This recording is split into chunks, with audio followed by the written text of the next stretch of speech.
কি নিয়ে বসে পড়েছো এত কিছু? আজকে দেখ মাটন। মাটন বাবা, অনেকদিন পরে বেশ আমাদের বাড়িতে মাটন হচ্ছে না? অনেকদিন পরে মাটন হচ্ছে। দাঁড়া না, যা সুন্দর করে বানাবো না আজকে, একেবারে রবিবারে। বেশ একটু একটু সবাই মিলে দেখবি ভাতটাও আমরা সবাই মিলে বেশি খেয়ে নেবো। হ্যাঁ, একটু ভাতটা বেশি করে করো।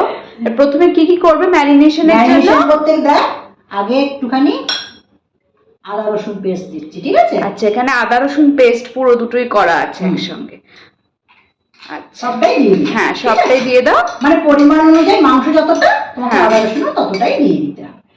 আচ্ছা, তারপরে এখানে শুকনো লঙ্কা আর কাঁচা লঙ্কা পেস্ট। বাবা, বেশ ঝাল ঝাল হবে। হ্যাঁ, এই কাঁচা লঙ্কা শুকনো লঙ্কাটা ভিজিয়ে রেখে দিয়েছিলাম, দিয়ে পেস্টটা বানালাম, দিয়ে এবার দেবো পেঁয়াজ কুচো। পেঁয়াজ কুচো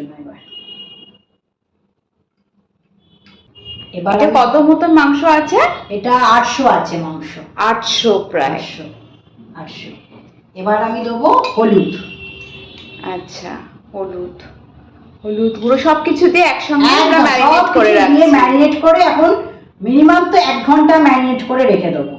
তারপরে ভালো করে এবার কষবো। মাটন তো একটু না কষলে ওটা ভালো মানে বেশ কালারটাও আসবে না।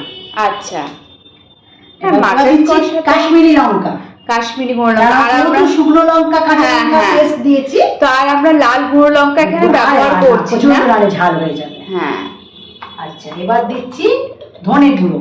আচ্ছা, ধনে না, জিরে গুঁড়ো। আচ্ছা, এটা জিরে গুঁড়ো। জিরে গুঁড়ো 2 চামচ মতন দিলাম। আচ্ছা, এবার দিচ্ছি ধনে গুঁড়ো।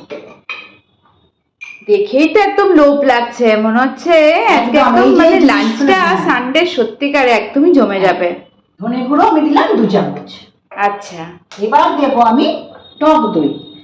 আচ্ছা, লাস্টে হচ্ছে বেশ মাটনটা একদম নরম নরম হয়, তার জন্যই টক দইটা দেওয়া। কিন্তু মিনিমাম 100 গ্রাম মতো টক দই দিলাম। টক দইটা দিয়ে দিলাম। আচ্ছা, একদম রেয়াজি মাংস দেখেই মনে হচ্ছে।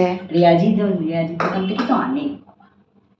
করে এটাকে ম্যারিনেট করে রাখি। আচ্ছা, ভালো করে ম্যারিনেশন হচ্ছে, ভালো করে মাখিয়ে নিচ্ছ, তাই তো? সব মশলাপাতি যা দেবার সব দিয়ে দিলাম, এর আর কিছু দেবো না। আর কিন্তু এতে আর কোনো মশলা পড়বে না, শুধু এবার কষা হবে, তাই তো? একদম, এবার শুধু কষবো কড়াতে, ব্যাস। দিয়ে ভালো করে ম্যারিনেট করে রাখলাম, এখন 1 ঘন্টা ম্যারিনেট করা রইল। তারপরে ভালো করে সুন্দর করে কষে মাটন তো একটু কষতে, একদম হেভি, আজ সানডেটা একদম জমে যাবে।